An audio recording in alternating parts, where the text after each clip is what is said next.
a Jesus. Amém?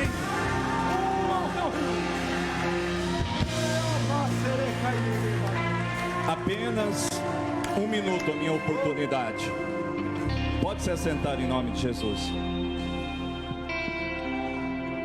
Sabe, queridos, nós temos uma incumbência com essa conferência, e eu creio que ontem foi uma das palavras mais cruciais, mais importantes que nós recebemos da parte do Senhor.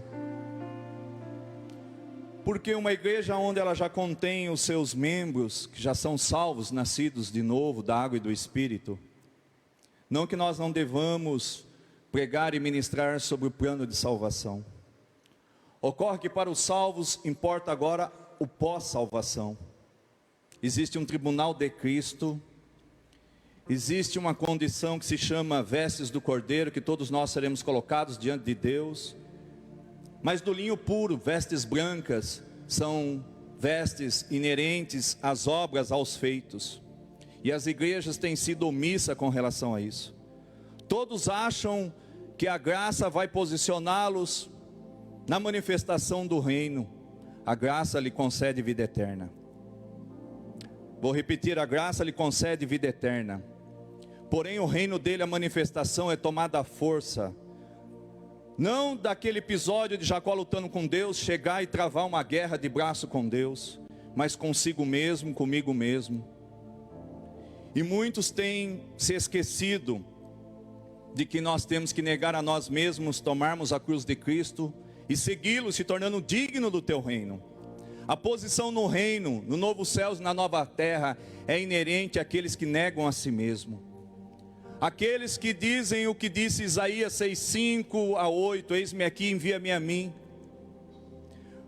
Muitos têm se esquecido que vocês foram criados, gerados em Deus, Efésios 1:4, antes da fundação do mundo.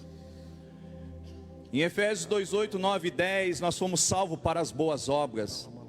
E infelizmente, muitos têm se esquecido que eles terão que dar conta diante do tribunal de Cristo. 1 Coríntios 3, do 10 ao 15. E aquele homem com os olhos em fogo de Apocalipse 19, 12, estará olhando dentro dos teus olhos, e ele vai buscar o quanto de Cristo eu e você permitimos que fosse formado em nós. Não é o quanto de panfleto tu saiu colocando ali no carteiro da casa onde recebe as cartas. Não digo que não seja obra bíblica, mas nem tudo que é bíblico, moral e cívico glorifica o Senhor, mas só aquilo que é gerado no seu espírito. Cada um de nós tem que ser preparado para dar conta diante de Cristo. O que houver feito com o teu corpo e através do teu corpo. Se encontrado em você e em mim obras que se desfarão mediante o fogo das chamas dos olhos do Senhor, o homem com os olhos de fogo olhará para dentro de você e verá quais são os quilates das obras que você praticou.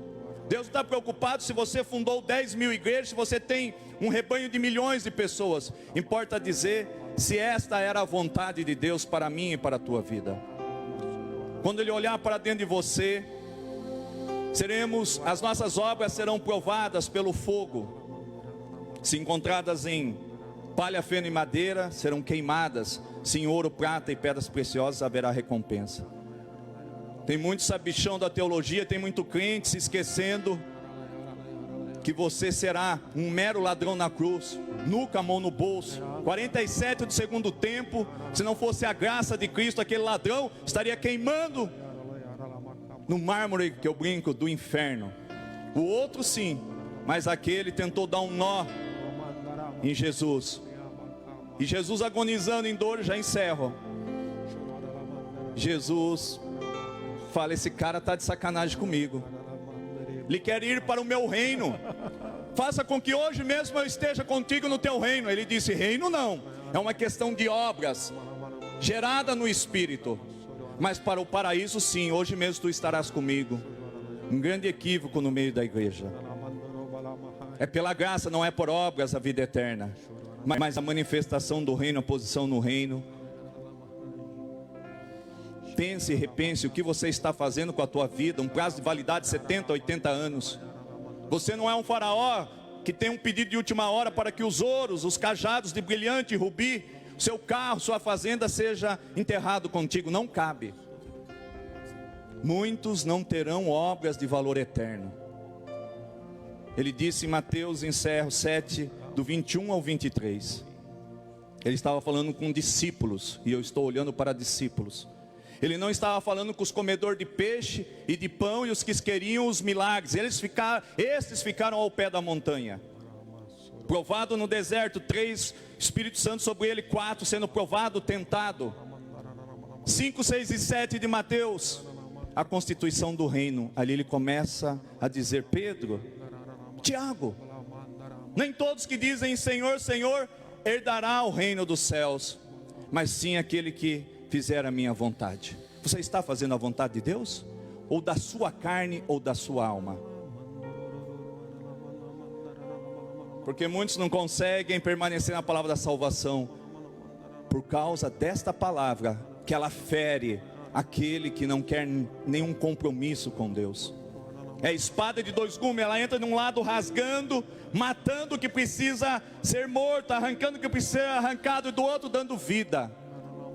A maior parte dos crentes estarão diante do tribunal de Cristo nu, com a mão no bolso. Obras, 0. Galardão, 0. Graça não lhe concede. Graça, 5 moedas, 10 moedas, 1 moeda.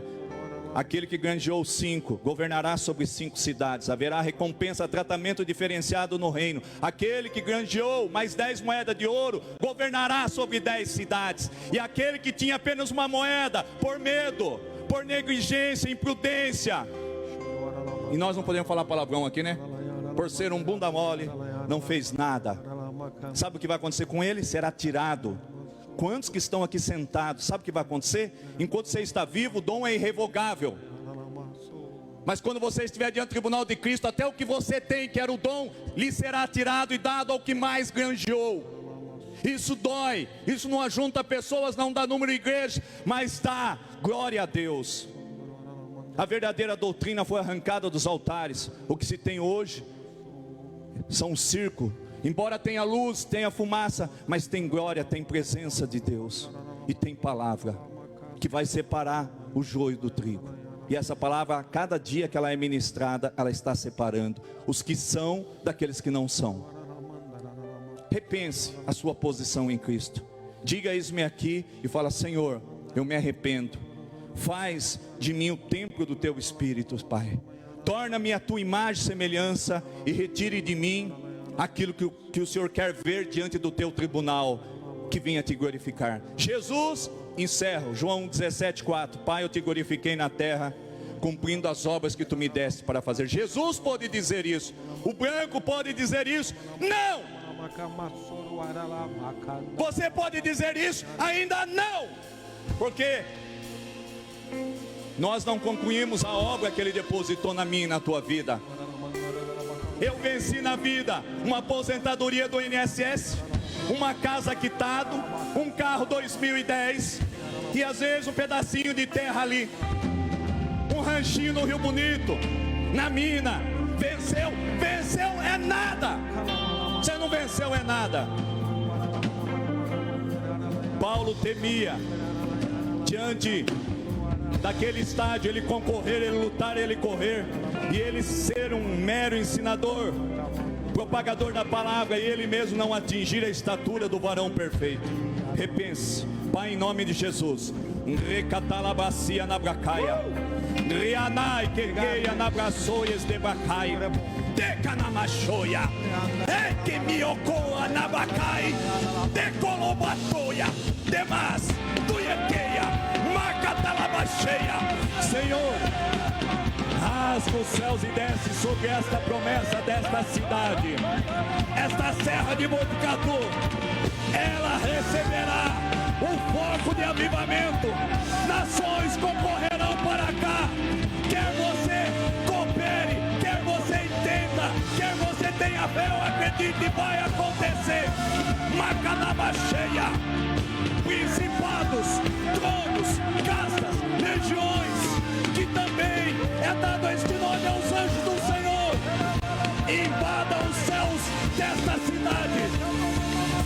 Mecoanai, Cotonha de Bassaia, Yotecaia, Becanabacheia, Macanamachoia.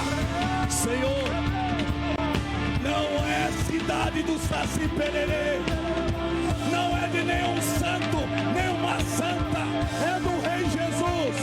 Levantai, ó portas, as vossas cabeças, permitam que o Rei da Glória entre. Mecanabacheia, poder de Deus, fenda os céus e desça sobre as vossas vidas. Portais sobrenaturais se abram diante desta cidade. Macanabachoia, Bacalabacheia.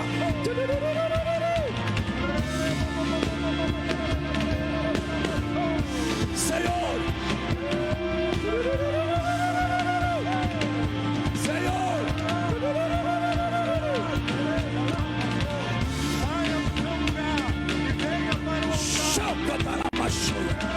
poder de Deus, vem.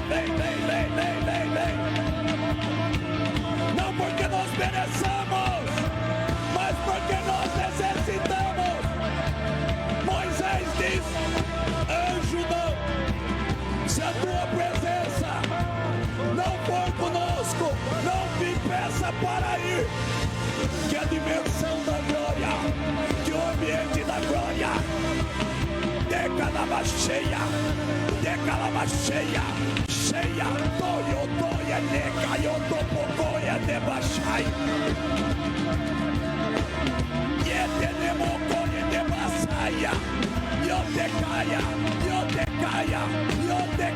debassurireba-choia, macapacaia, macanabacoia, yete, yotomomochoia, debassaia, levachaia, doquei, sorei, canai.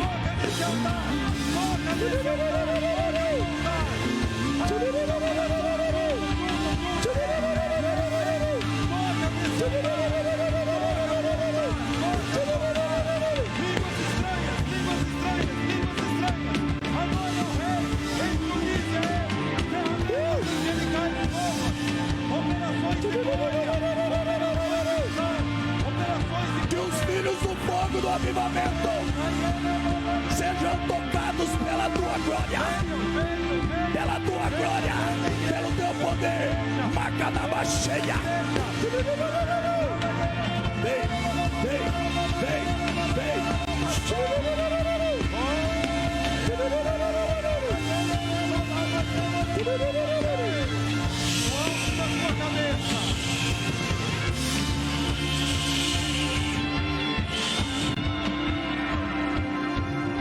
Do alto da tua cabeça até a planta dos teus pés, seja revestido agora pela visitação do Consolador, Espírito Santo de Deus, Espírito da promessa, Paracletos, vem nos ajudar, nos fortalecer, nos consolar.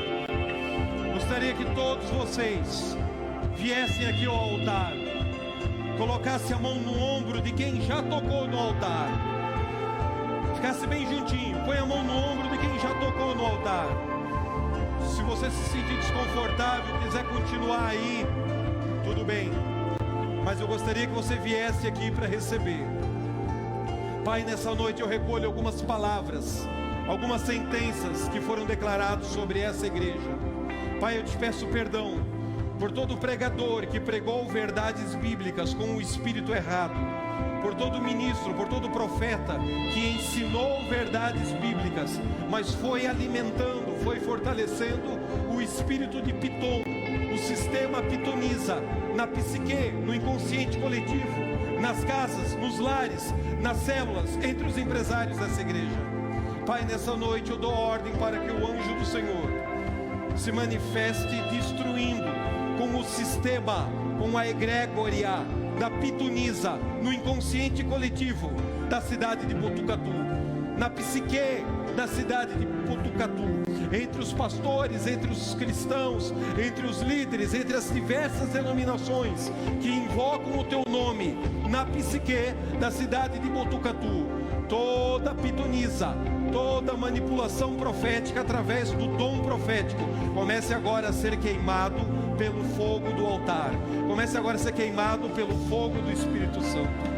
Toda profecia manipuladora, toda palavra verdadeira que foi ensinada bíblica e teologicamente correta, com o espírito de roubar aquele empresário, com o espírito de roubar aquela família, com o espírito de roubar aquela mente, roubar aquela alma, com a manifestação de um demônio de controle, de autoritarismo, de manipulação, tentando controlar o departamento, tentando controlar o ministério, tentando controlar a igreja, foi gerando o encantamento da pitonisa. Toda fumaça da pitonisa começa a ser removida agora.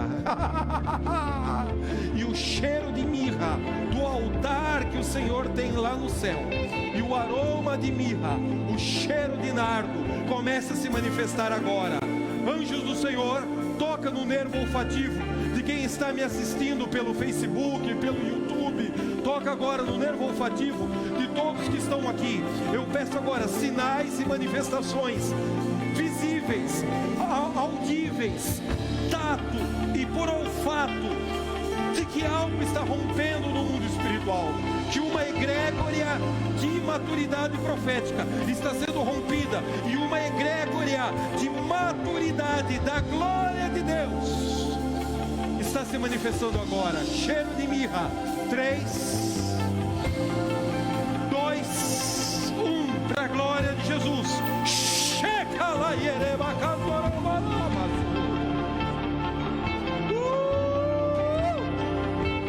Recolhemos o encantamento, recolhemos a oração contrária, recolhemos a praga, recolhemos a vingança, recolhemos a oração de inveja, recolhemos a oração mentirosa de que a igreja vai fechar, de que o ministério não vai dar certo. Depois que eu saí dali e levei o meu dízimo embora, eles não vão conseguir pagar o ar-condicionado.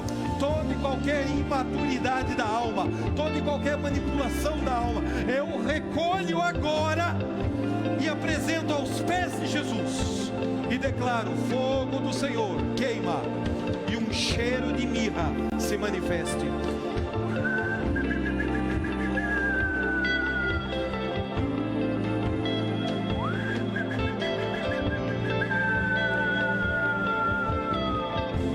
Vem, vento do norte, sopra, vento do sul,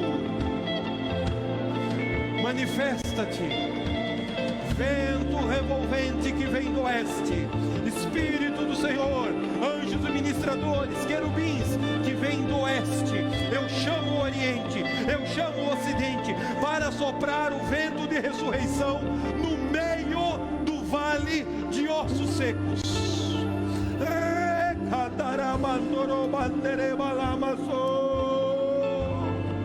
Eu recolho palavras que foram ditas, bem intencionadas, mas eu recolho e destruo toda sentença, toda frase de que seremos uma igreja pequena, mas seremos uma igreja de muita unção e autoridade.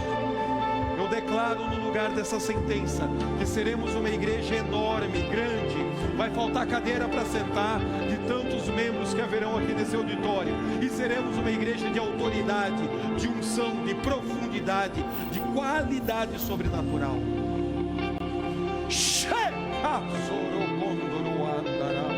Eu recolho sentenças que foram ditas com um coração nobre, com boas intenções.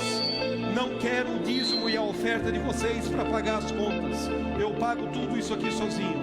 Eu recolho essa sentença, eu recolho essa palavra, eu anulo ela, e no lugar dela eu declaro: todos vão amadurecer no princípio de dízimos e ofertas, todos vão semear, todos vão ofertar, todos vão aprender a usar a sua fé, fazer um sacrifício que honre a Deus, e todos vão colher resultado financeiro em todas as camadas da igreja, em todas as dimensões da sociedade, desde aqueles que são assistidos pelo projeto projeto social, também vão dizimar, também vão ofertar, para mudar a estação, para mudar o ciclo, para mudar a energia financeira, até os empresários bem-sucedidos nesta casa. E eu falo, norte, não retenha, solta, sul, para de atrapalhar, entrega, oeste, leste, traga os filhos desse altar de volta para congregar, traga os que foram gerados no útero da intercessão, traga os que foram gerados no útero da oração, traga os que foram gerados nesse local e estão dispersos, amargurados, tristes, feridos, depois da pandemia, durante a pandemia, antes da pandemia, toda seta do inferno, todo encantamento da pitonisa, toda serpente que sussurrou na orelha e gerou esfriamento, divisão, inconstância, caia por terra agora, em nome de Jesus. Anjo do Senhor, traga de volta essa casa, traga de volta esse altar, traga de volta a esse ambiente, essa atmosfera de adoração. Traga-os para serem curados, restaurados, ministrados, lavados, remidos. Por isso, em nome do Senhor Jesus, na autoridade profética apostólica, eu declaro coroa de justiça ao invés de cinzas,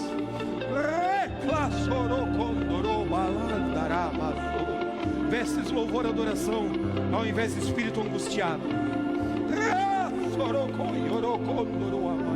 óleo de alegria, a alegria do Senhor é arma de vitória.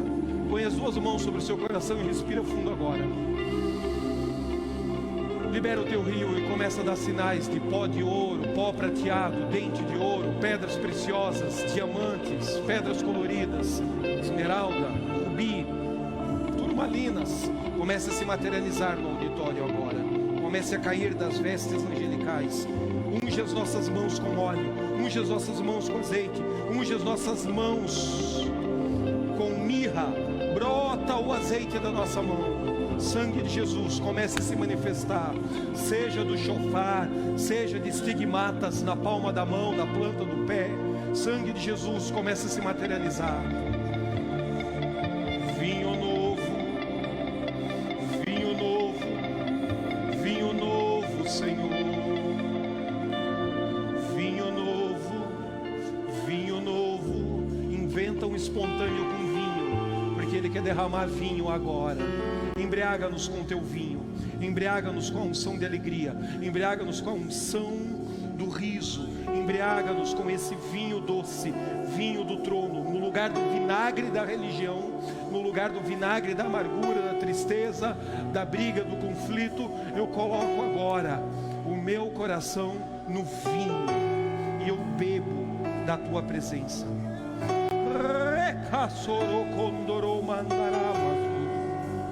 3, 2, 1, mais.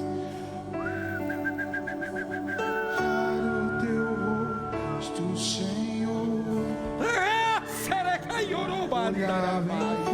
Embriaga com vinho novo.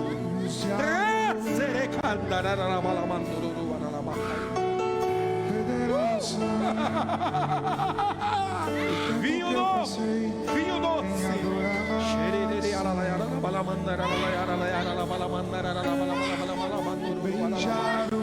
Coroa de justiça ao invés de cinzas, vestes limpas, vestes novas, vestes de luz, vestes de louvor e adoração ao invés de espírito angustiado, azeite de alegria.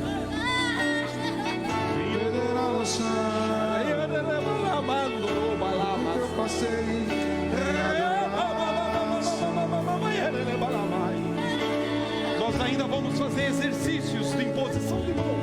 Nós ainda vamos fazer exercícios da doutrina da imposição de mão. Jesus, és minha vida, minha alegria. Eu quero vir sobre a quero transbordar. Eu consagro a ti essa água e declaro que aonde essa água tocar, seja liberada uma ativação de poder, uma ativação de fé, uma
beijar o teu rosto,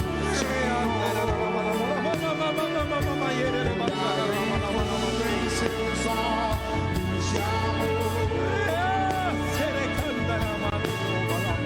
verá meu sangue, o tempo que eu passei em águas pelos artérios, água pelos joelhos, água pela cintura. Queremos águas profundas, águas profundas. Abre o entendimento da palavra, abre o entendimento da palavra. Recebe no meu espírito o espírito e a vida, o espírito e a vida. Eu abro o meu espírito para receber o ensino da tua palavra. Trago a minha mente agora cativa, obediente a Jesus. Eu desligo a minha glândula coronária de toda a criação cósmica do inferno. Todo encantamento da pitonisa seja quebrado sobre a glândula coronária.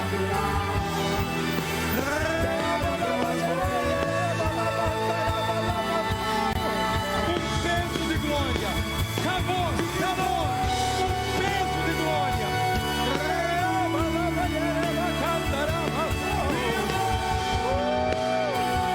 Saia do seu corpo.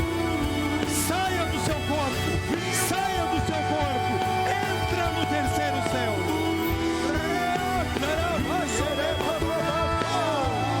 Você é um espírito. Entra nos portais eternos.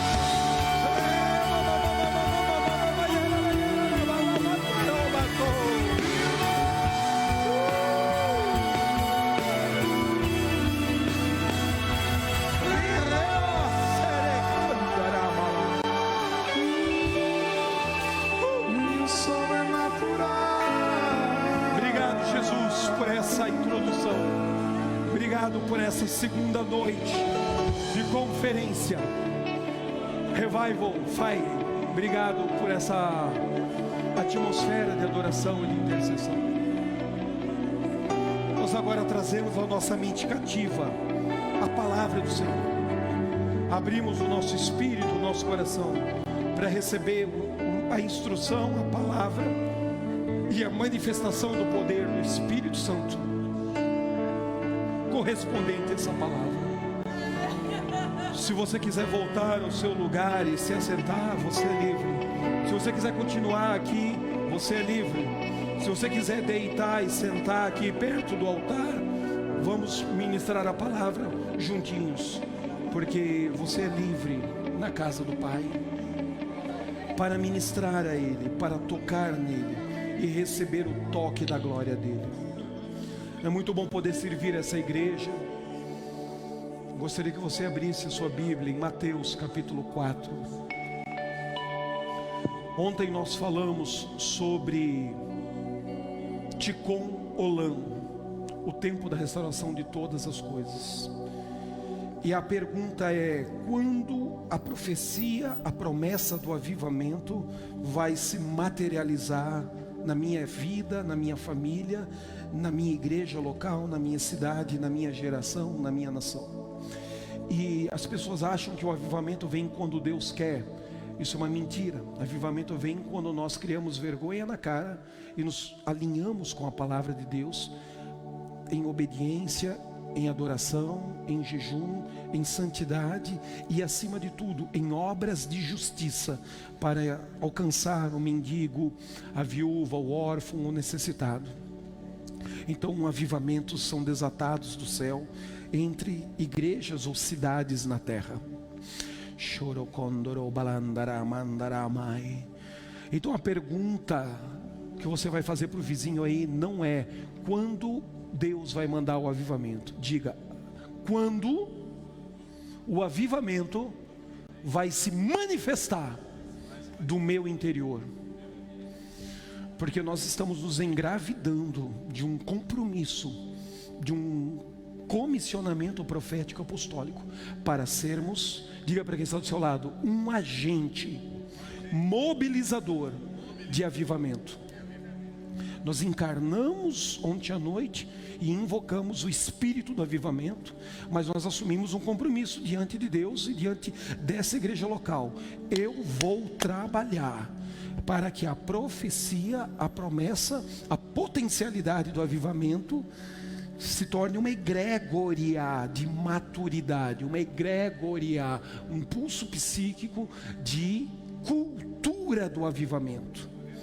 Porque eu já vi ao longo do mundo cidades, igrejas experimentarem um avivamento que durou 8 meses, 10 meses, 1 ano, 2 anos, e depois foi tudo embora.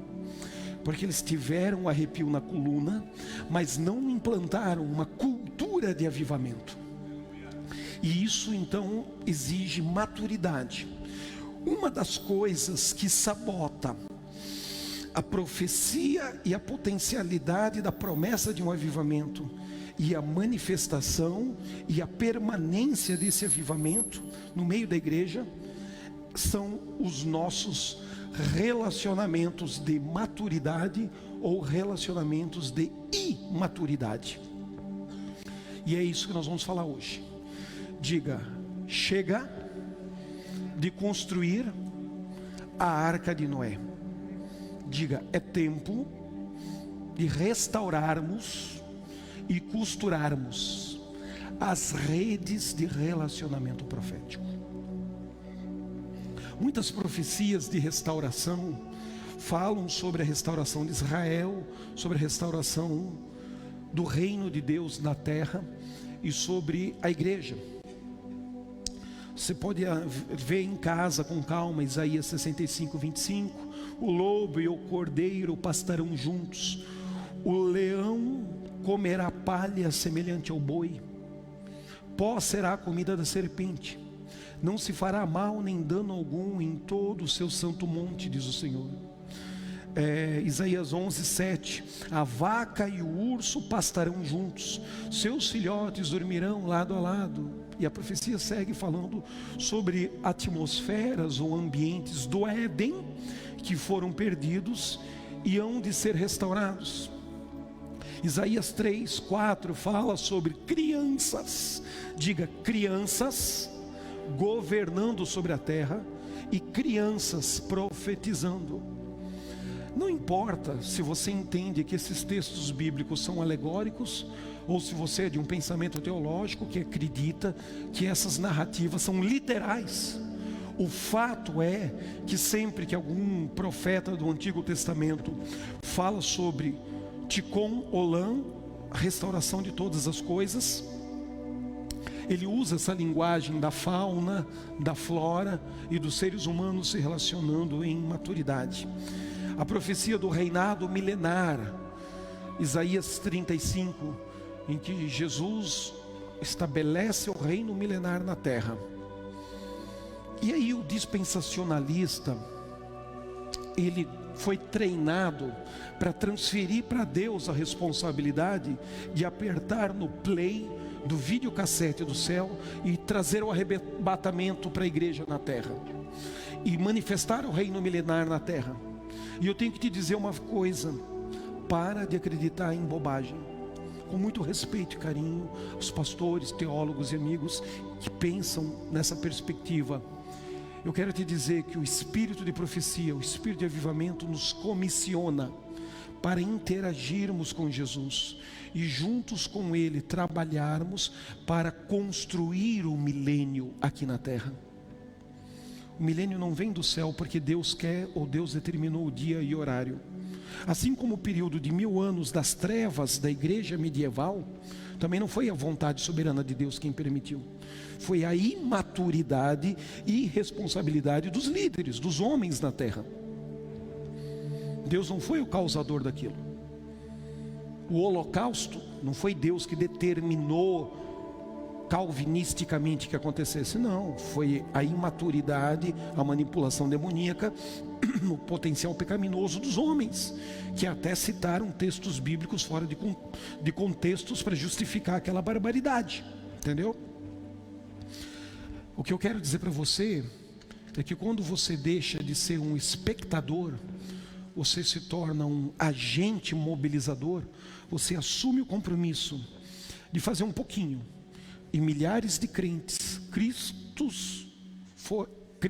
formado em milhares de pequenos cristos, vão se tornando agentes mobilizadores.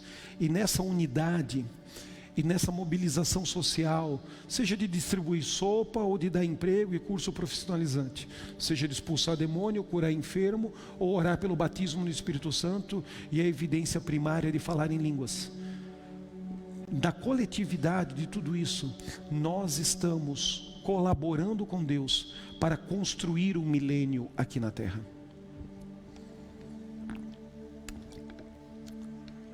Qual é o grande gatilho psicológico da imaturidade da religião? Ela vive falando, pregando, orando e esperando a glória futura do arrebatamento, que é real e que é uma glória específica, que é uma atmosfera e uma unção bem específica, e não é alegórico, é literal esse arrebatamento. Mas ela vive em torno de uma glória futura que um dia ainda será manifesta entre nós. E ela negligencia, nem ensina, nem estuda, nem prega, muito menos ora por uma glória real que já se manifestou e está ao alcance das nossas mãos. Diga: a glória da ressurreição do terceiro dia. Diga: a glória do corpo glorificado, da transfiguração no alto da montanha, Mateus 17. A glória do corpo ressuscitado de Jesus no terceiro dia não é mais uma possibilidade. Diga: é real, já aconteceu. E o mesmo Espírito que ressuscitou Jesus entre os mortos está ao alcance das nossas mãos aqui agora, essa noite, no altar dessa igreja. É essa glória que nós temos que viver, focar, reivindicar, orar e estudar a doutrina da ressurreição dos mortos e multiplicar a doutrina da ressurreição dos mortos. Você está falando com um cara que já ressuscitou mortos. O último foi agora, fevereiro do ano passado, no meio da pandemia. Esposa de um jogador de futebol, já estava em coma, já estava morta, iria descer para o necrotério. O Espírito de ressurreição veio e ela voltou à vida. Uma coisa muito louca, muito intensa. Não foi um caso de ressurreição de mortos, foram 9 casos em 25 anos de ministério. A glória da ressurreição, diga, é real e já está ao alcance da mão para a igreja reivindicar hoje. Diga: a glória do arrebatamento é uma verdade, é uma promessa, é uma profecia futura, mas a glória do arrebatamento não é para agora. Você já viu igrejas que não trabalham, que não evangelizam, que o pastor diz para o jovem: não vá para a universidade fazer curso superior, me ajuda a entregar panfleto para pagar o aluguel da igreja no final do mês, porque Jesus está voltando, é muito urgente o arrebatamento, e nós não temos que nos planejar e nos estruturar a médio e longo prazo. Nós temos apenas que desenvolver uma cultura de igreja evangélica que sobrevive, quando na verdade nós temos sim que implantar uma cultura de igreja evangélica que governa, que influencia, que transforma, que traz os céus e estabelece o valor do reino dos céus, substituindo e arrancando os fundamentos do sistema de valor do sistema babilônico na psique da sociedade. Em vez de ativarmos profeticamente líderes e jovens para a saúde, para a segurança, para o mercado econômico, para a política, para o judiciário, aí ficamos para as artes, para as músicas, para a dança. Aí nós ficamos perdendo uma teologia histórica de Deus, de continuidade, e nos limitamos apenas a uma teologia de subsistência e de sobrevivência. Ai, que bom, eu consegui ir para a escola, terminar o 2º grau e não me desviei. E você está feliz porque você sobreviveu na fé. Mas Jesus não te ungiu para sobreviver, Ele te ungiu para influenciar. Você é mais em Cristo Jesus do que todos aqueles demônios dos professores socialistas comunistas que ficam confundindo a mente dos adolescentes na escola. Você tem dentro de você um poder maior do que a militância homossexual das escolas. É essa cultura de maturidade e de avivamento responsável que nós precisamos começar a impartir, a ativar, transferir, não só para vocês aqui na igreja, onde recebe a escola de Cristo, onde recebe um treinamento profundo na palavra de Deus, mas através de vocês, outras cidades, outras igrejas, outras denominações, células e grupos de oração, de intercessão, que vão se tornar em núcleos de evangelismo, que vão se tornar em serviço social, que vai se materializar atendendo crianças, orfanatos, idosos, mendigos. Não quer dizer que o mendigo vai congregar aqui conosco, mas só de você se dispor a ir lá, cortar o cabelo, abraçar, orar e dar um prato de comida para ele, você amadureceu, e você lapidou, e você poliu o caráter de Cristo Jesus na tua experiência pessoal de fé e de igreja transformadora da cidade. Quantos conseguem receber isso no Espírito?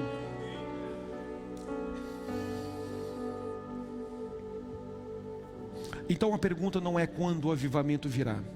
A pergunta é quando nós vamos estar cheios da glória e manifestar esse avivamento do nosso ventre, do nosso interior.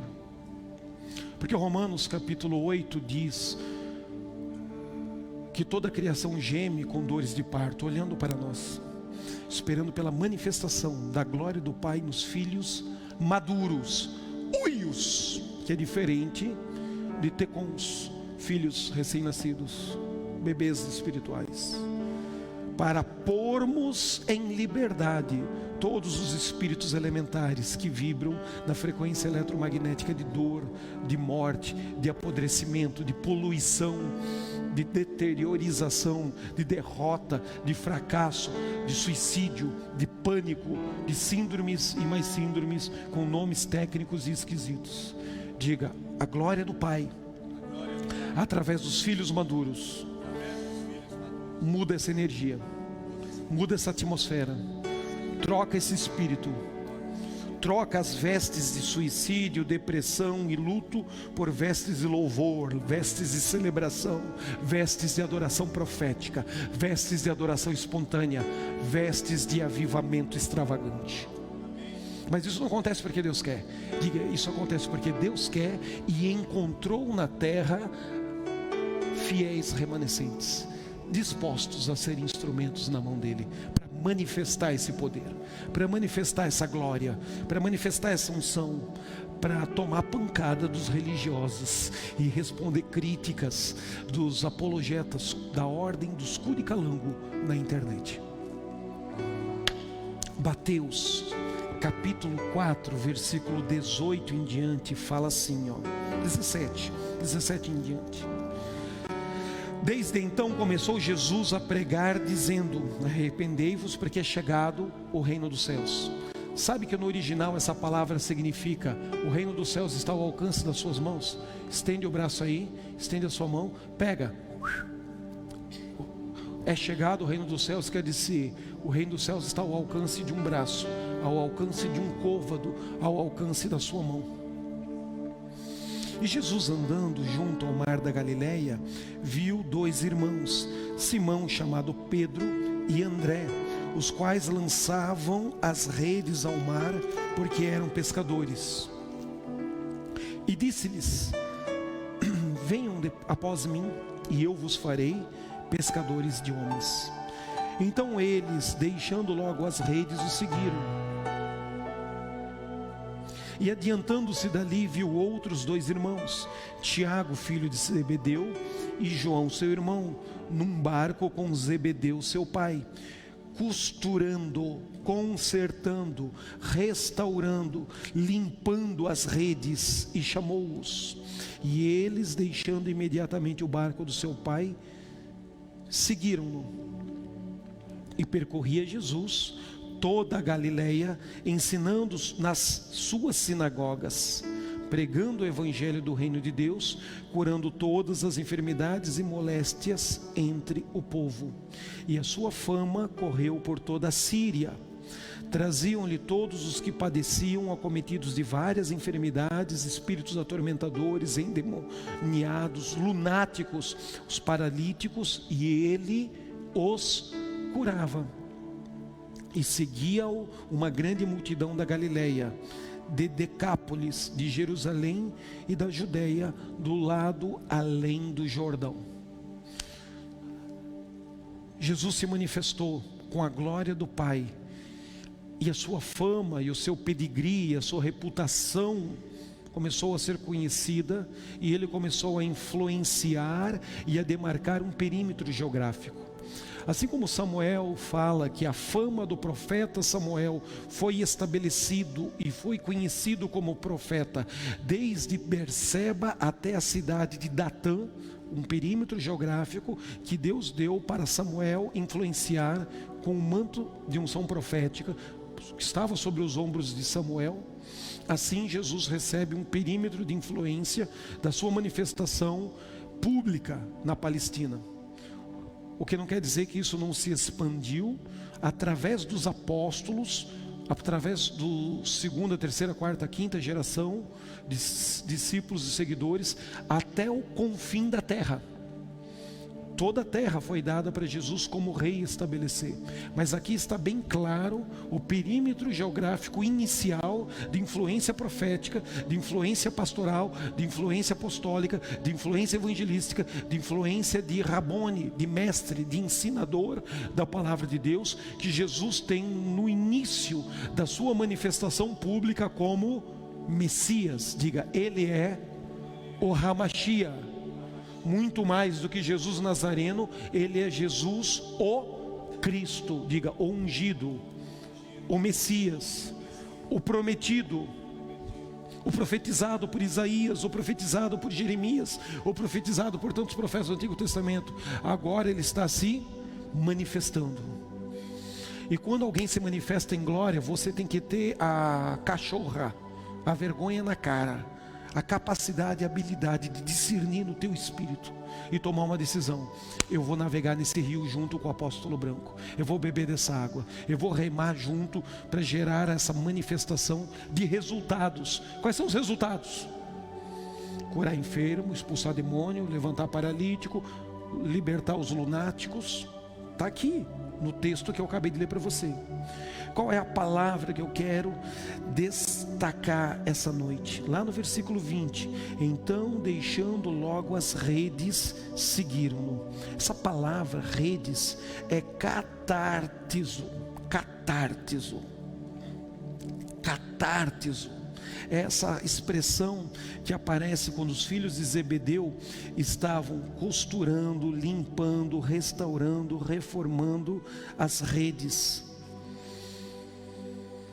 Os filhos de Zebedeu, ali no versículo 21, consertando as redes, diz a tradução pentecostal, catártizo. Diga, consertar, pôr no lugar certo, restaurar as redes.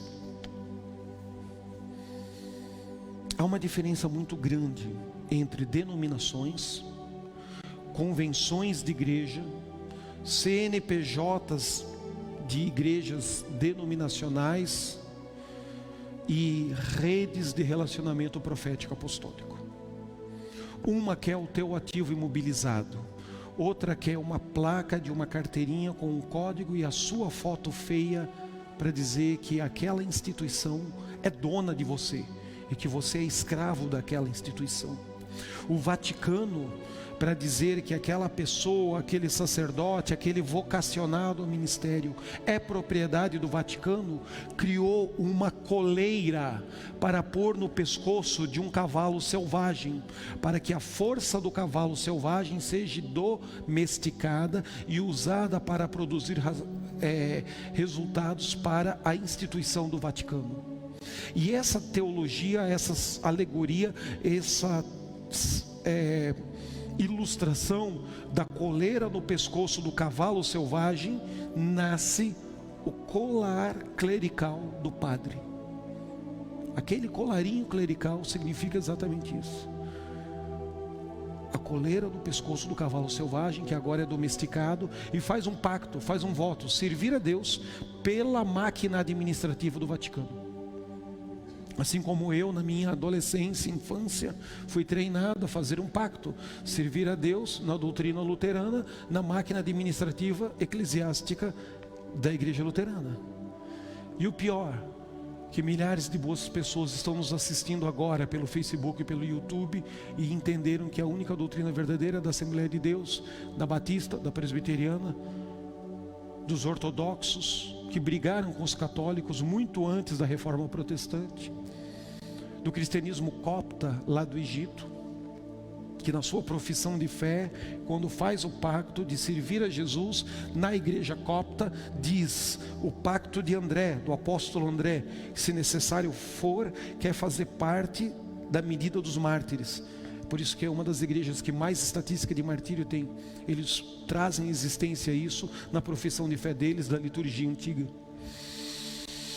E aí eu preciso te dizer uma coisa, que nessa era de reforma e maturidade do entendimento apostólico profético, Deus está substituindo as arcas de Noé, as barcas da religião, por redes de pesca, ainda que essas redes e esses relacionamentos interpessoais, esses relacionamentos pastorais, esses relacionamentos de membresia que congrega numa igreja, estejam feridos, estejam magoados, estejam raivosos, estejam carregando algum tipo de coisa mal resolvida do passado, em 15 anos de história que essa igreja tem, essas redes é o que Jesus tinha no coração dele. Diga: redes de relacionamento em pastoreio, em amor, em maturidade, aonde um irmão mais velho ajuda o irmão recém-convertido a descobrir o seu dom, a sua vocação, e a botá-lo em prática num laboratório de treinamento chamado igreja local. Por isso o diabo se levanta com uma teologia esquisita de que você não precisa de uma igreja local, de que eu sou a igreja, de que no Novo Testamento não precisa de sacerdote, não precisa de pastor. O fato de no Novo Testamento nós termos livre acesso ao coração do Pai, porque o véu que separava já não separa mais, não quer dizer que o primeiro, segundo, terceiro, quarto século da era cristã apostólica e profética não tinha o irmão mais velho puxando a orelha do irmão mais novo. Não tinha o pai espiritual da casa, o apóstolo, o profeta, o pastor, trocando a fralda dos recém-convertidos, que ao longo de um processo de firmar a fé, confirmar, consolidar, não precisa de assistência e ajuda. O próprio Senhor Jesus teve essa conversa muito séria com o apóstolo Pedro, dizendo: Pedro, tu me amas? Pedro, tu me amas? Pedro, tu me amas? Então apacenta, pastoreia os meus cordeiros, apacenta, pastoreia as minhas ovelhinhas. Então, Pedro, confirme a fé dos demais irmãos que você tem na mesma fé em Cristo Jesus. Se Jesus estabelece isso, como alguém pode querer, no século 21, na curva do enrosco do rio, criar uma teologia que se emancipa ou demoniza a igreja local? O fato de haver sistemas, e nós batemos nos sistemas, todo profeta ele é um destruidor de sistemas religiosos, não quer dizer que a igreja do Senhor Jesus não preste, ou não seja viva, não seja santa, não seja pura, não seja imaculada. Diga: a igreja, como um ser espiritual, é perfeita. A igreja, como um modelo administrativo e de relacionamento na terra, é imperfeita. A gente briga, a gente se arranha, a gente diz: eu nunca mais vou congregar naquele lugar. Depois a gente abraça, se reconcilia, mistura lágrima com catarro, choro, café, pão de queijo e bolachinha. E aí a gente se reconcilia e diz: sabe uma coisa? Aquele apóstolo Becker é esquisito mesmo, mas ele é um homem de Deus. apóstolo branco lá, ele é doidinho, mas é de Jesus, eu vou congregar lá, eu vou voltar a congregar lá, eu vou pedir perdão, eu vou decidir perdoar. Coisas que nos relacionamentos de maturidade, ou nos relacionamentos de maturidade, estávamos pescando muitos peixes, peixes grandes, peixes magrinhos, peixes gordinhos, peixes cabeludos, peixes carecas, peixes corintianos. Estávamos pescando sardinha, atum, todas as categorias de peixe, até caranguejo nós estávamos pescando, até siri, até cabeça de bagre, até tubarão estava sendo pescado nessa rede. E é comum ao longo dos relacionamentos pastorais as redes sujarem, as redes arrebentarem, as redes romperem. E depois que a rede rompe, a rede estraga, há um processo de cura, de libertação, de maturidade, mas de continuar botando a mão no arado, não olhar para trás e continuar frutificando, servindo, manifestando o reino pela instrumentalidade de uma igreja local, com os seus defeitos, com as suas neuroses, crendo que de ano em ano nós vamos melhorar, polir e lapidar esse diamante um pouquinho mais. É exatamente isso que Pedro está fazendo, é exatamente isso que João, Tiago e os filhos de Zebedeu estão fazendo. É exatamente esse o contexto. Diga: consertar redes de pesca é a chave entre a promessa do avivamento e a manifestação desse avivamento. Diga: catartizo, consertar redes. Por isso que eu não tenho uma convenção de igrejas denominacionais. Por isso que eu prefiro estabelecer uma rede de relacionamento profético apostólico. Para mim caminhar contigo, eu tenho que mandar o ativo e o mobilizado da igreja. Sangue de Jesus tem poder. Eu tenho tanta bronca para resolver, ainda vou cuidar das tuas cadeiras, do teu prédio, do teu terreno. Tu é doido? Claro que não. O que eu tenho que ter? Honra, relacionamento de amor, maturidade para receber um puxão de orelha, não xingar a minha mãezinha, ou depois que você xingar ela, a gente sentar e comer um pastel junto. Ou você acha que eu não erro enquanto líder? Ou você acha que eu não tenho direito de errar, mandar você se enforcar num pé de coentro e depois deitar a cabeça em casa, e o Espírito Santo de Deus vem falar comigo e dizer: pô, tu pegou pesado, isso você exortou pelo Espírito, aquilo você não exortou pelo Espírito não, aquilo tu falou da tua frustração, da tua alma. Peça perdão, manda um WhatsApp, liga, vai lá e come uma pizza com ele, dá um abraço e reconcilia. Você acha que é só você que tem o direito de errar e ser restaurado pela graça e pelo lavar regenerador do Espírito Santo de Deus? Tu acha que o teu pastor não tem o direito de ter um dia ruim na vida dele? Tu acha que o teu líder de ministério, o teu líder de célula, o teu líder de reunião de oração nas casas não tem direito de ter um dia dele que acordou, capa invertida, chutou o cachorro e fez a oração da sogra? Quem aqui já fez a oração da sogra? Já fez a oração da sogra? Confessa, irmão. A oração da sogra é aquela que diz assim: Jesus, recebe a minha sogra com a mesma alegria que eu estou te encaminhando.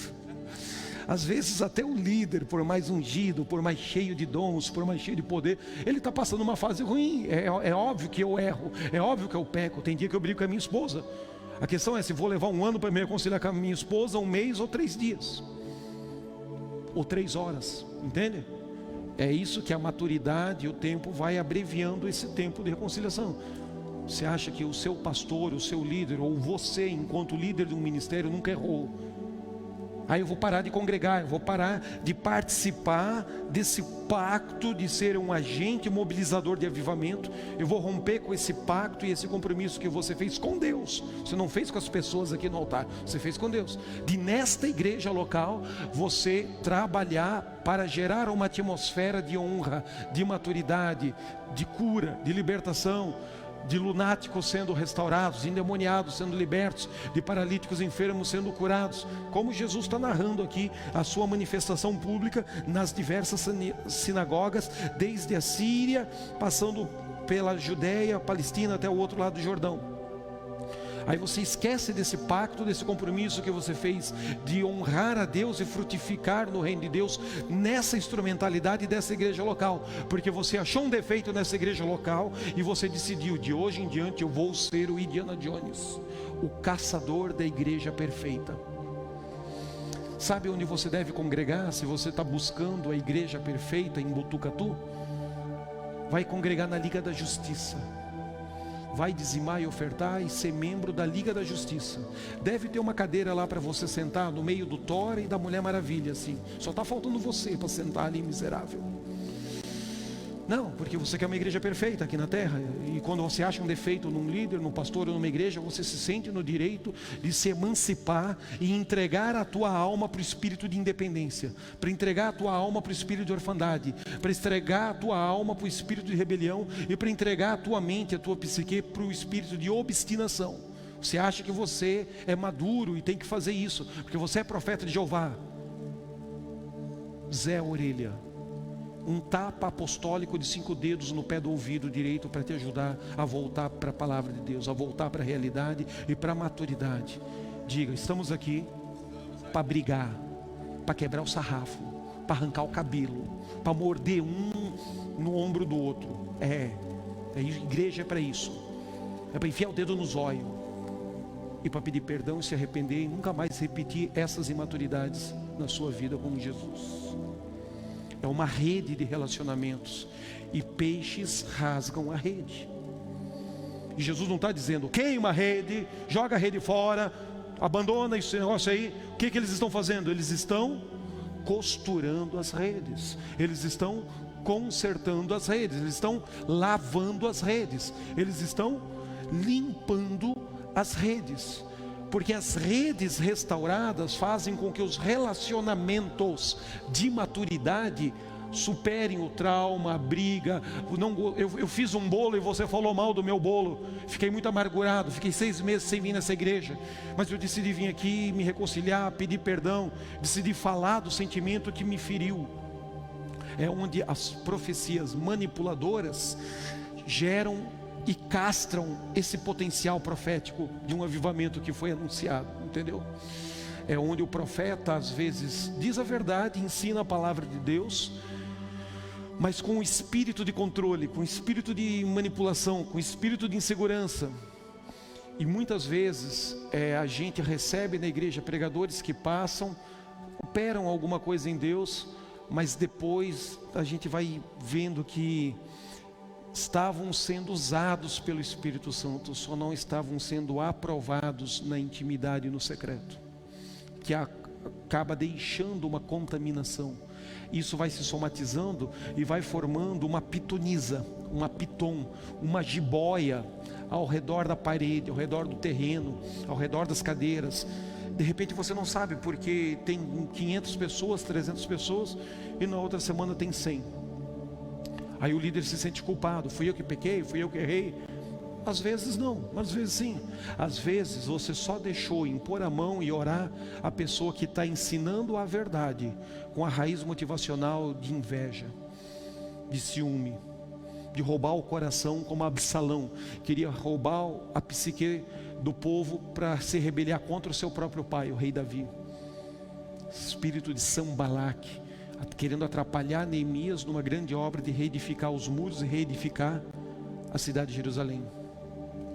Na medida que a igreja amadurece pela ferramenta de uma escola de profetas, não quer dizer que toda a igreja vai se tornar profeta. Quer dizer que você vai estar treinado e apto para discernir o espírito da mentira ou da verdade profética. O espírito do profeta que está profetizando para te servir em amor, e o espírito do profeta que está profetizando para se autoafirmar como profeta, para provar que ele é profeta, impressionar você e arrancar uma oferta, ou dizer para você: esquece, o branco é louco, ele é doido, eu é que tenho a chave, eu é que tenho a palavra, entendeu? No final, às vezes o cara não congrega nem com o que manipulou, nem com o pastor genuíno. Ele fica com vergonha numa caverna em casa, com vontade de voltar a participar da unção que se libera aqui nesse altar, mas está constrangido, está envergonhado. Se você está me assistindo pelo Facebook ou pelo YouTube e se enquadra nisso, eu te absolvo. eu te perdoo. Eu tenho a chave apostólica. Jesus falou em João capítulo 20 e 22 ali: a quem tu perdoares estará perdoado, a quem tu fechares os céus vai estar fechado. Eu te absolvo da tua imaturidade e falo: Espírito Santo de Deus, traga eles de volta para o altar. Pedido de perdão, reconciliação, um abraço, um tapa na orelha, uma piada, um cafezinho, um pão de queijo, vai fazer com que o fluxo da energia financeira volte para a tua empresa, volte para a tua casa. Não é que a gente tem tempo de ficar amaldiçoando quem fala mal da gente. Nós não temos nem tempo, nem índole para isso. Mas o Espírito Santo de Deus, ele é meio ciumento. Deus, ele vela pelos seus profetas. E quando você toca onde não pode tocar, é inevitável o processo pedagógico da dor. Não para te destruir, mas para te chamar ao arrependimento e à reconciliação. Quantos conseguem entender isso? Digam amém. Eu vou te dar vários textos em que aparece essa palavra catartizo. E depois nós vamos fazer uma aplicação final e mais oração. Amém? Pode ser assim? Positivo e operante? Você está feliz? Quantos lavaram o pé, tomaram leite com farinha? Olha, não pode mentir. Lavou ou não lavou o pé antes de vir para a igreja? Estou de olho, Jesus está mostrando. Vai, abre a sua Bíblia aí em Lucas capítulo 5. Vamos para Lucas. Lucas capítulo 5, verso 1 em diante. E aconteceu que, apertando a multidão para ouvir a palavra de Deus, estava ele junto ao lago de Genezaré. E viu estar ali 2 barcos junto à praia do lago. E os pescadores, havendo descido deles, estavam, diga, catartiziando as redes. Essa palavra não existe, eu estou inventando agora porque eu sou abilolado. Cartazo.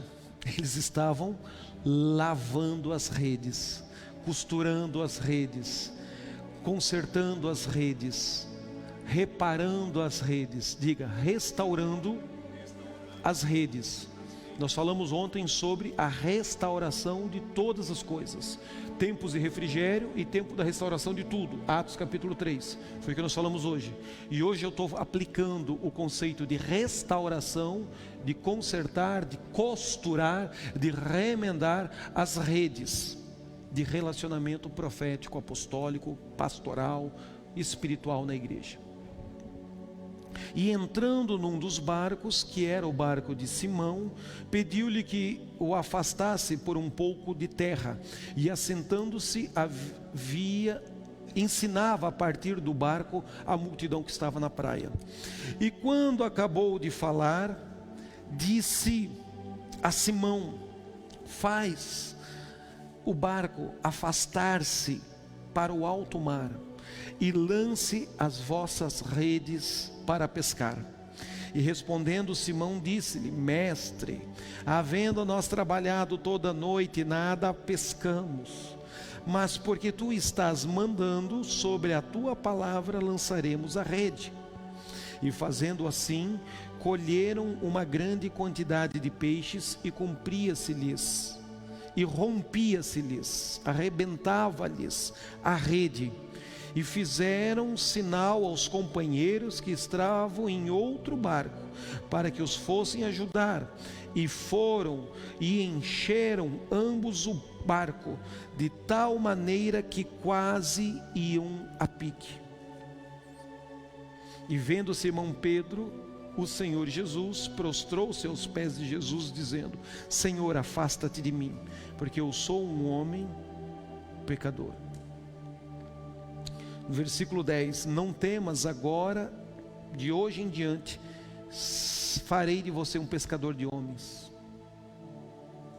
E levando os barcos para a terra, deixaram tudo e passaram a seguir a Jesus. Bom, podia pregar 2 horas só sobre esse texto. Você já ouviu tantos pregadores melhores do que eu pregar sobre esse texto, aqueles eloquentes com voz, locutor de rádio, e você já deve ter alguma experiência com esse texto. Jesus faz não apenas Simão, o Pedro, mas eu e você, diga, todos nós, pescadores de homens.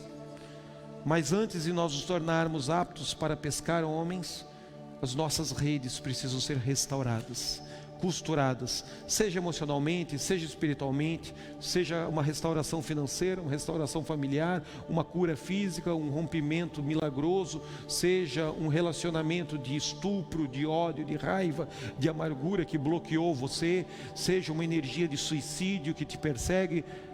Há poder, há unção em Gileade para curar, para restaurar, para libertar emocionalmente as nossas conexões e a nossa história entrelaçada, esse nó, esse novelo bagunçado que está dentro de mim, dentro de você. Diga: com Jesus, ao longo de um processo, nós amadurecemos, nós somos curados, libertados, e uma vez que você recebeu a cura, você tem que estar disposto a orar pelos outros, para os outros receberem a mesma cura que você recebeu. Uma vez que você foi liberto, tem que estar disposto a ministrar a libertação para os outros. Não quer dizer que você vai estar aqui na plataforma falando todos os dias, mas seja na casa, seja na escola, seja num círculo de oração, seja num chá da tarde com as amigas, só de você dar o testemunho do que você recebeu no altar dessa igreja. O espírito de profecia é o testemunho de Jesus. Apocalipse 19:10.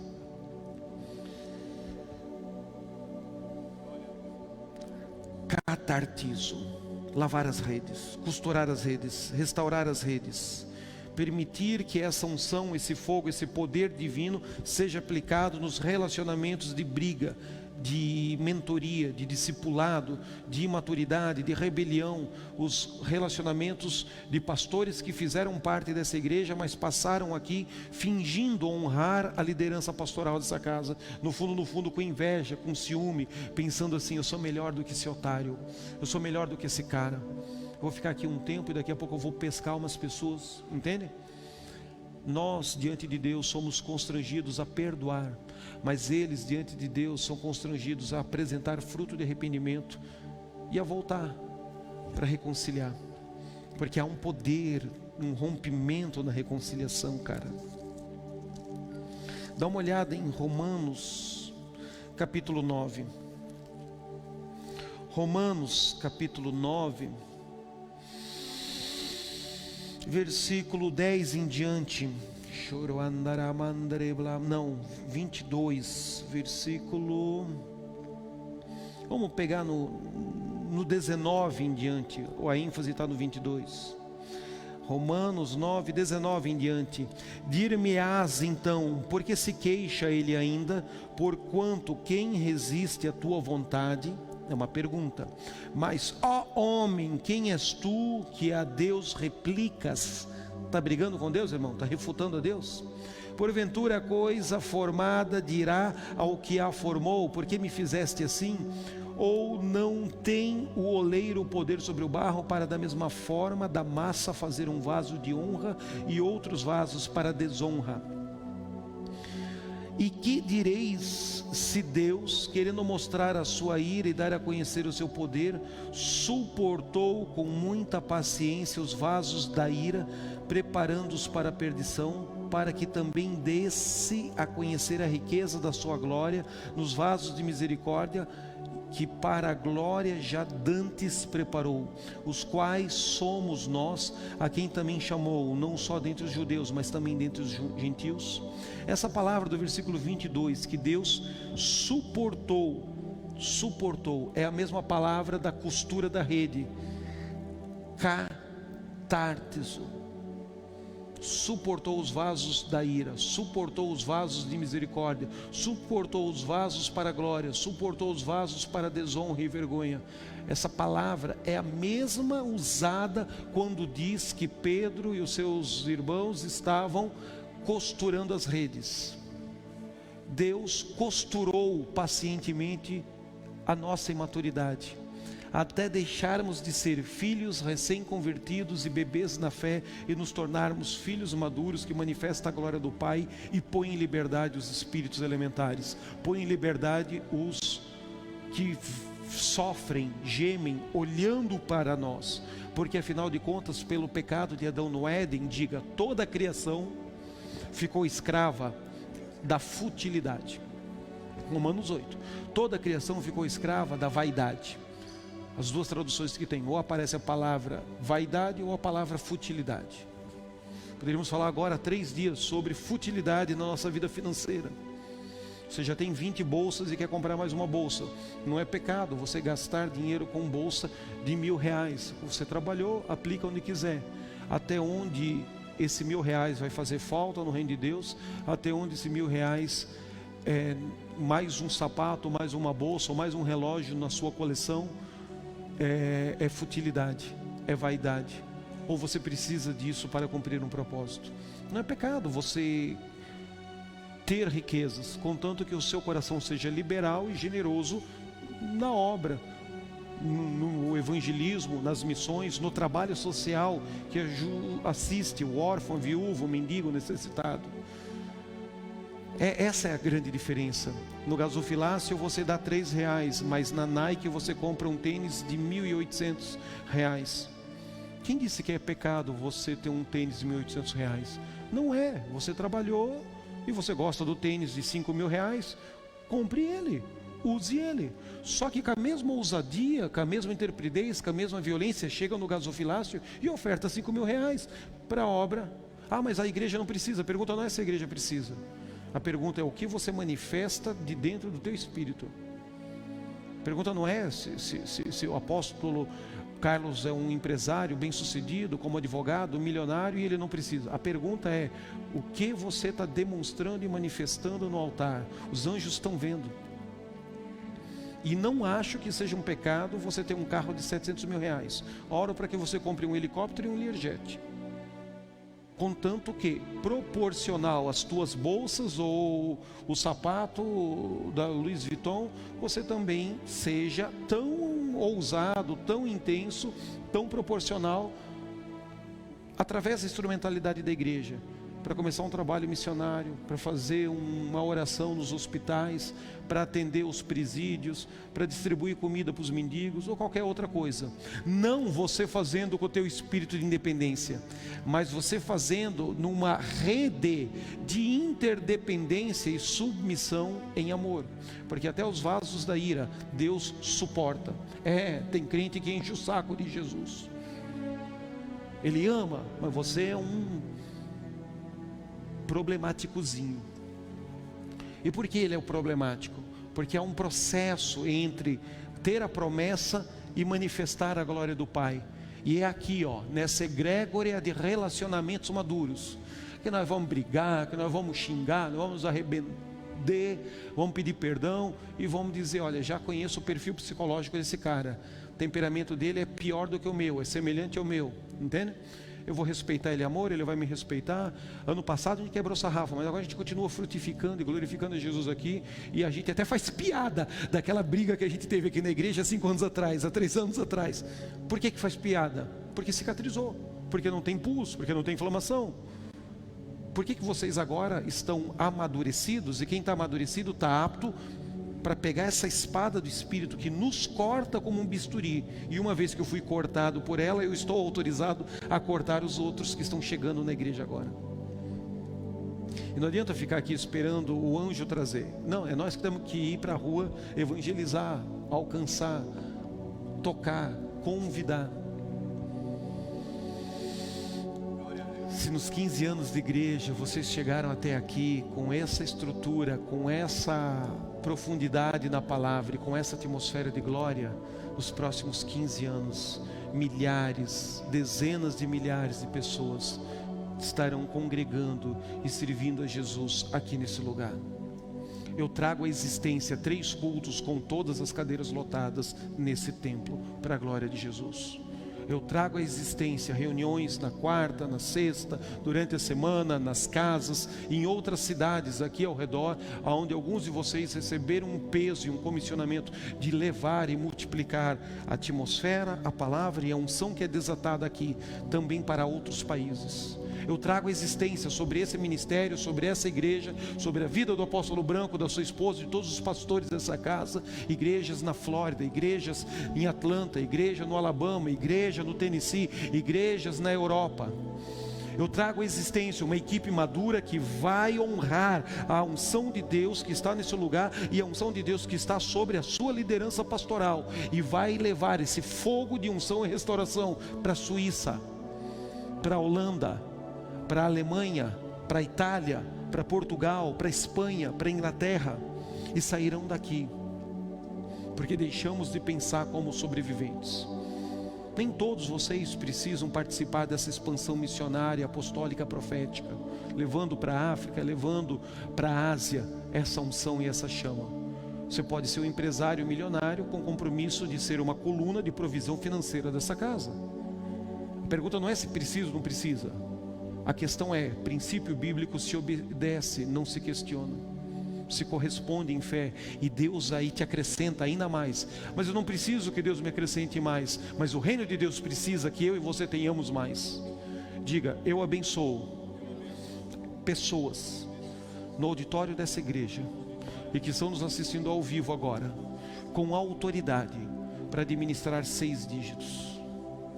Eu te abençoo com autoridade para administrar 7 dígitos positivo na tua conta bancária. Eu abençoo pessoas que estão me assistindo agora, ou talvez sentadas aqui, aí na galeria, aí no fundão, aqui na frente, com autoridade sobre 8 dígitos. Não é que você precisa de 8 dígitos, você vive com 5 dígitos. O reino de Deus precisa que você tenha isso, para através de você manifestar e expandir, num tempo curto, diga, infinitamente mais. Quem está disponível a ser esse instrumento nas mãos de Deus? Quem tem medo de administrar 8 dígitos? É todo um processo de costurar as redes emocionais dentro da nossa cabeça, entre o sistema de crença dos nossos pais da orelha direita e o sistema de crença da religião da orelha esquerda. Há muitas redes para serem consertadas, costuradas, lavadas, limpas, para que grandes peixes sejam pescados na sua empresa, no seu escritório, na sua carreira universitária, na sua escola, na sua formação acadêmica, na sua célula, no seu grupo de oração, no seu ministério, no departamento que você serve aqui nessa igreja local.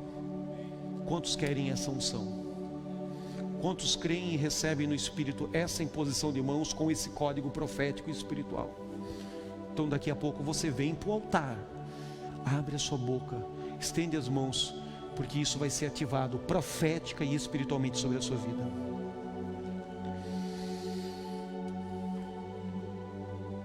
Vamos para Efésios 4.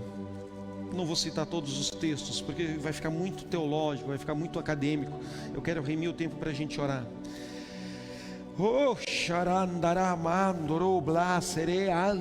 Efésios 4, versículo 1 em diante.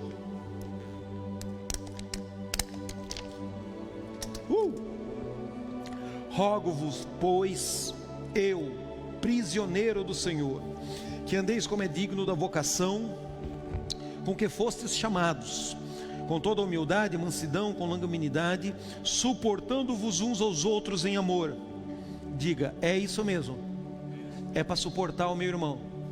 Diga, o meu irmão em Cristo Jesus é chato, mas é meu irmão. Na sua família biológica, vocês não quebram o sarrafo, depois vocês se reconciliam. Se alguém de fora falar mal, tu vai lá e dá um soco no olho. Porque eu posso falar mal dos meus irmãos, eu posso falar mal da minha mãe, mas se a minha esposa começar a falar mal deles, eu quebro o sarrafo e as panelas lá em casa. É ou não é assim o sentimento na nossa família biológica, natural aqui na terra? Geralmente é. A sua igreja local tem que ser o mesmo sentimento. Ele é chato, mas é meu irmão, congrega na mesma igreja do que eu. Assim como o Espírito Santo de Deus está me lapidando para me tornar um diamante polido, está lapidando ele para se tornar um diamante aperfeiçoado.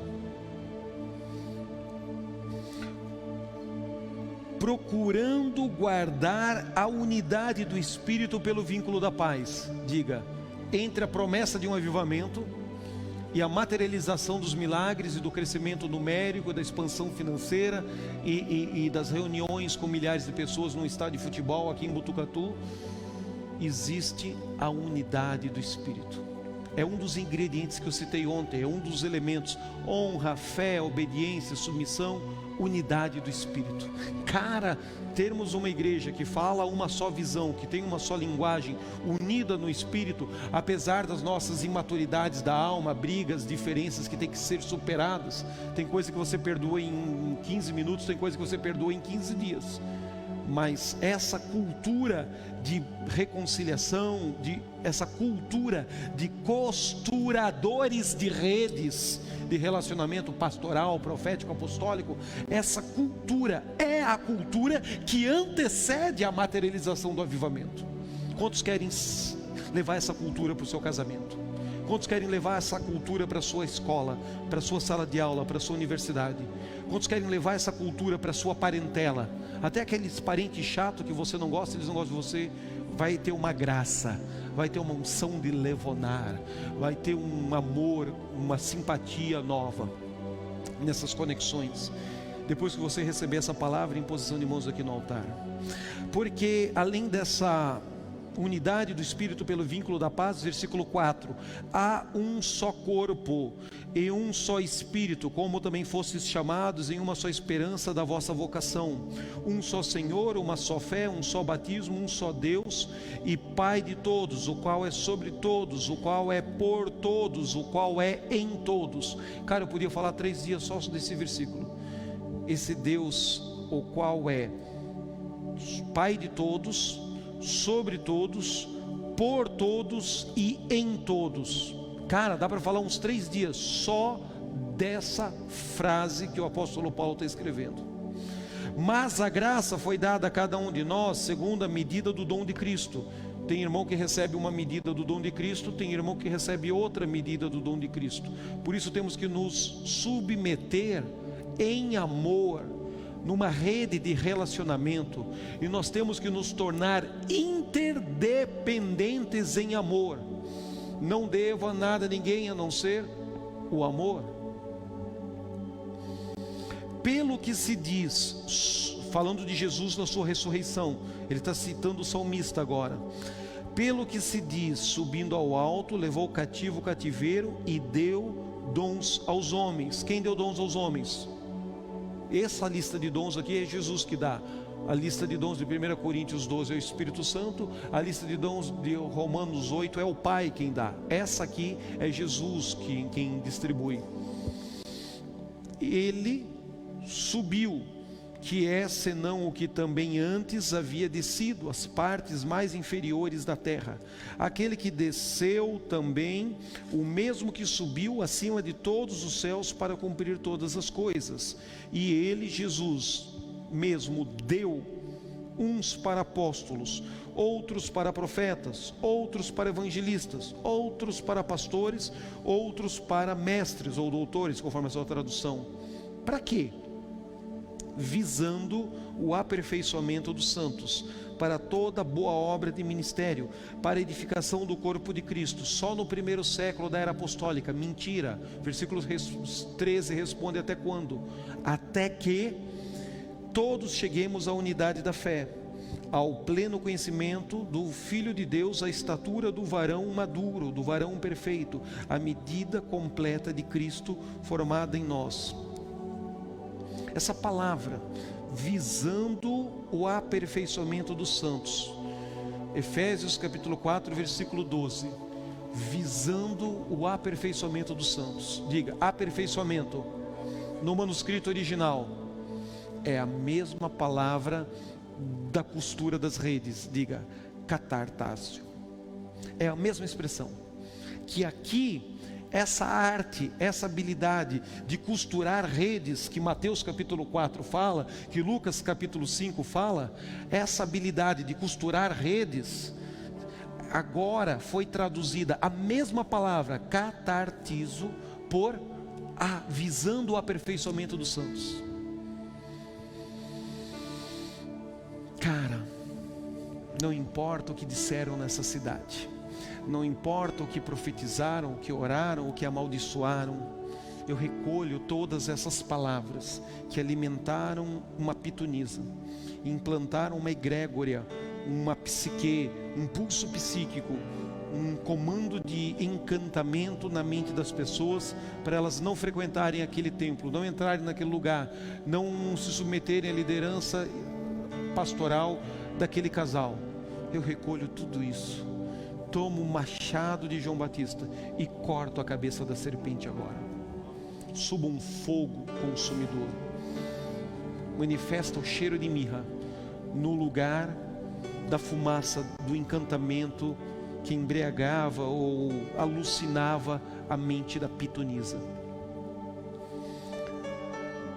Esses homens vos anunciam a salvação, é verdade, mas anunciar a salvação com a raiz motivacional certa é diferente de anunciar a salvação com a raiz motivacional errada. O ato de consertar as redes para a pesca é um exercício profético, porque é nesse ambiente que os primeiros discípulos, os primeiros cristãos são chamados para se tornar pescadores de homens, seguir e se relacionar, trocar energia com Jesus, o Cristo. Consertar as redes de relacionamento ministerial hoje é diferente de lançar remendos num odre velho.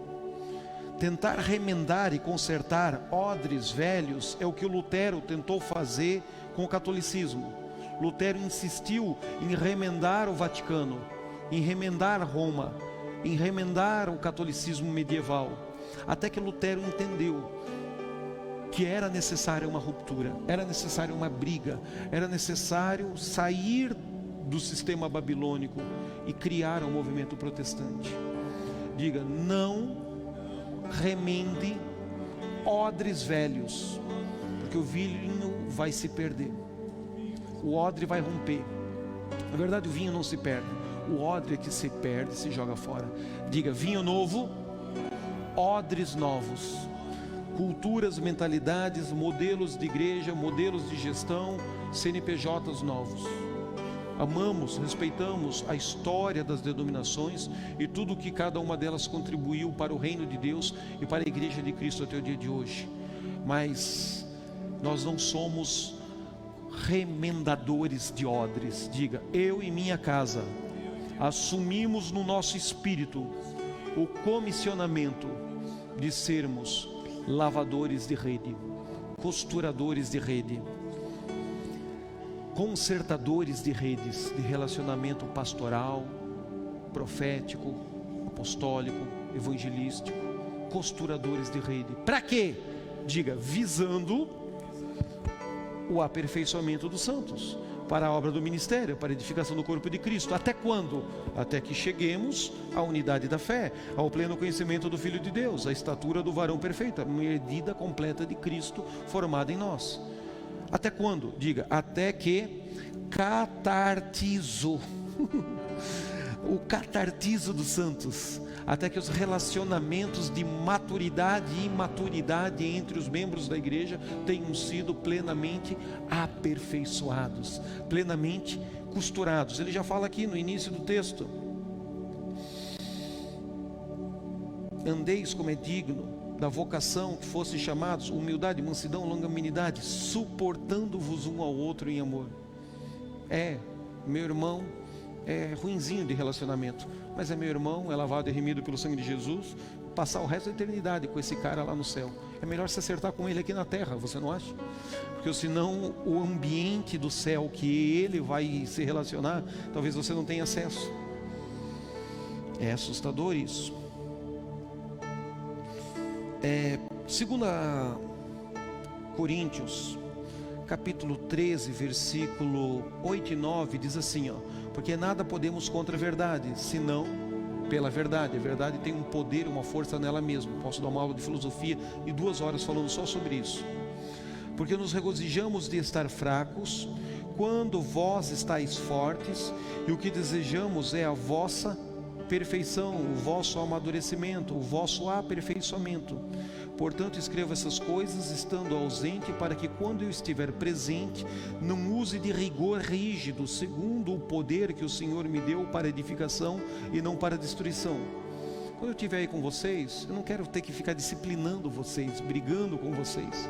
Vamos entrar nos caminhos de relacionamento de maturidade. É isso que Paulo está falando no final da carta, depois de tantos puxões de orelhas, na primeira e na segunda epístola aos Coríntios. Essa palavra, vossa perfeição, vosso aperfeiçoamento, é a mesma palavra.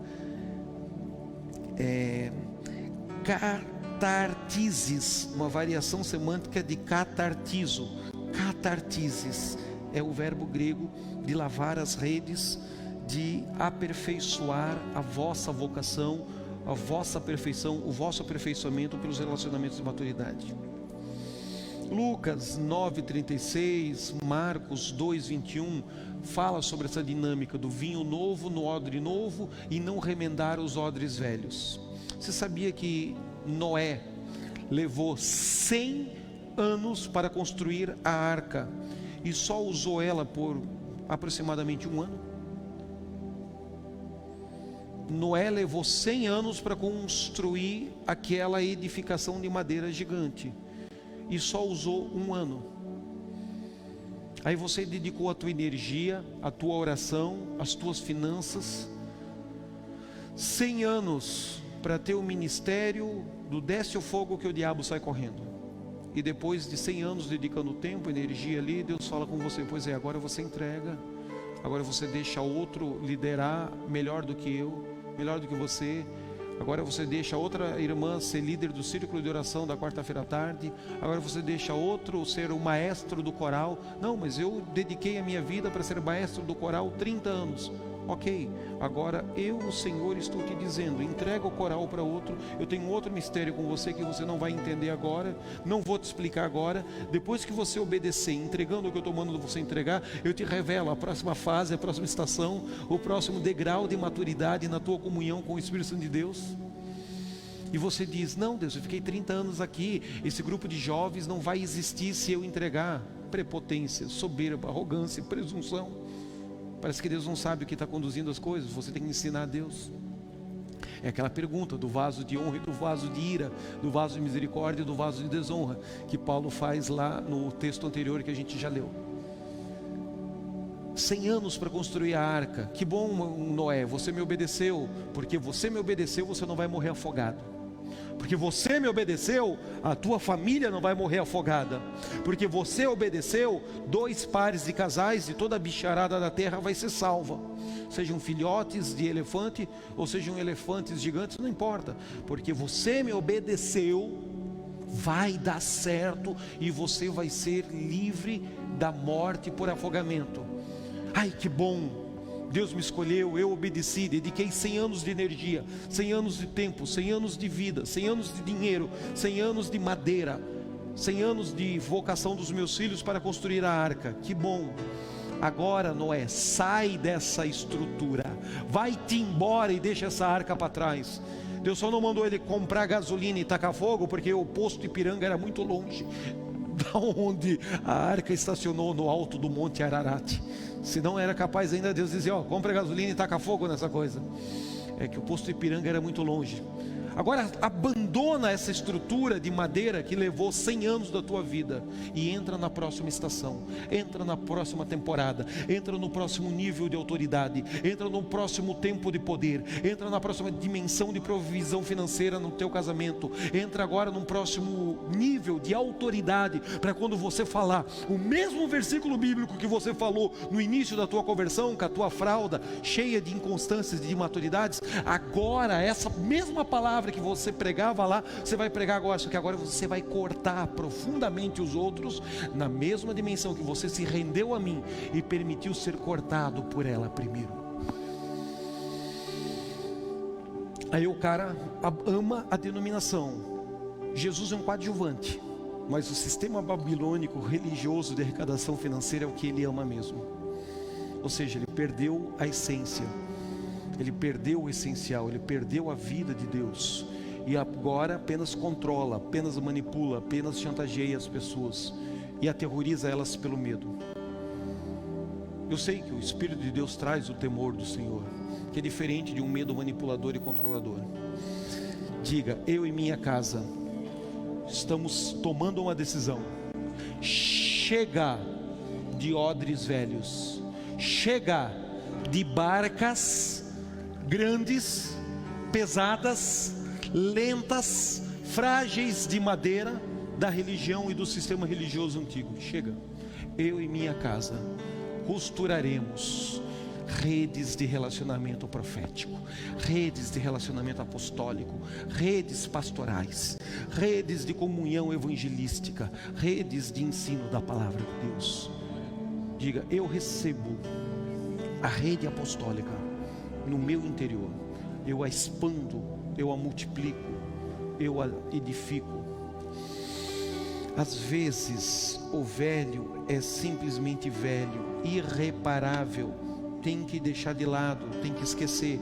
Assim como temos que abandonar nossa velha vida pecaminosa em ciclos de amadurecimento ministerial, em ciclos de rompimento profético, em ciclos de ativação apostólica, onde vai subir o nosso nível de unção, entendimento e maturidade no reino de Deus, temos que abandonar velhos modelos teológicos, velhos vícios denominacionais, velhos modelos administrativos de igreja, velhos costumes, velhas crenças e velhas superstições teológicas, velhos sofismas.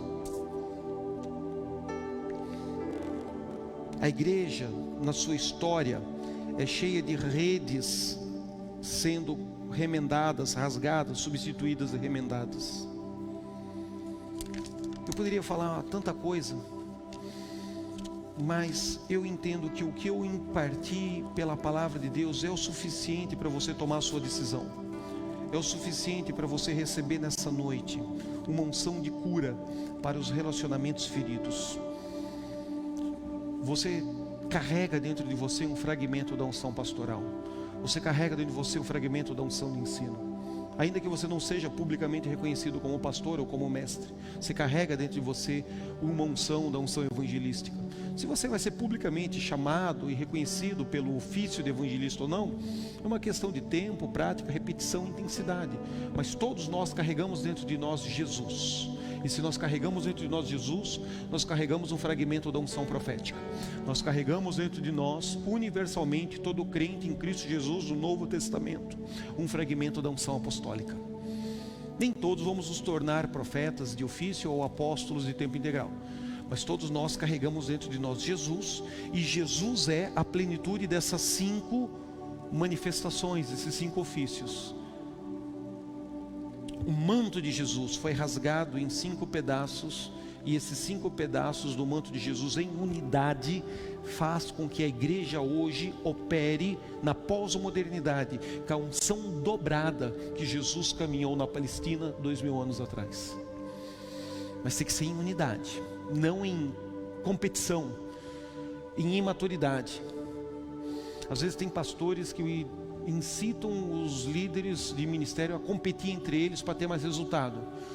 Só que esse espírito de competição vai gerar divisão, vai gerar trauma, ferida, imaturidade lá na frente. Não, é em amor. Eu sou o suporte para que você suba em cima de mim e consiga ir mais alto, suportando-vos uns aos outros em amor, apesar das nossas fragilidades. Ou você acha que eu sou a cocada de Jesus?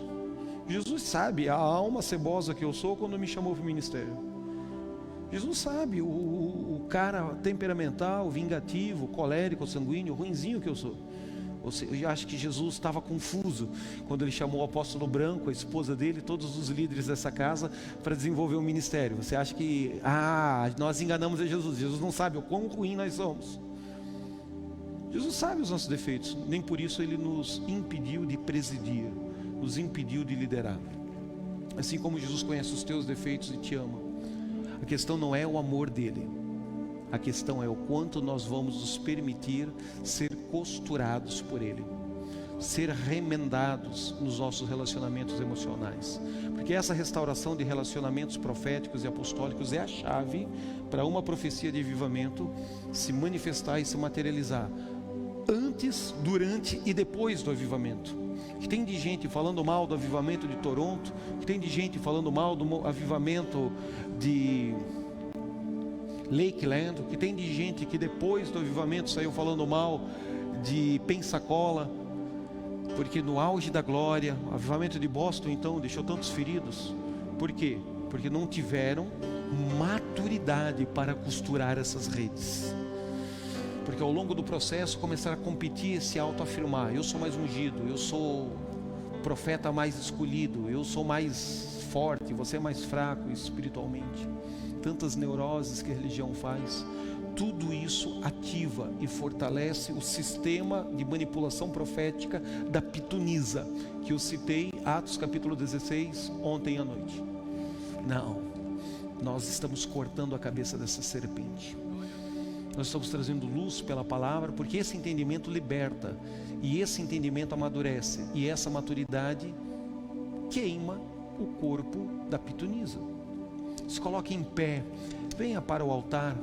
Gostaria que a equipe Louvor e Adoração nos ministrasse com um cântico, 2. Também não quero me estender muito, vamos ter um momento de ofertório.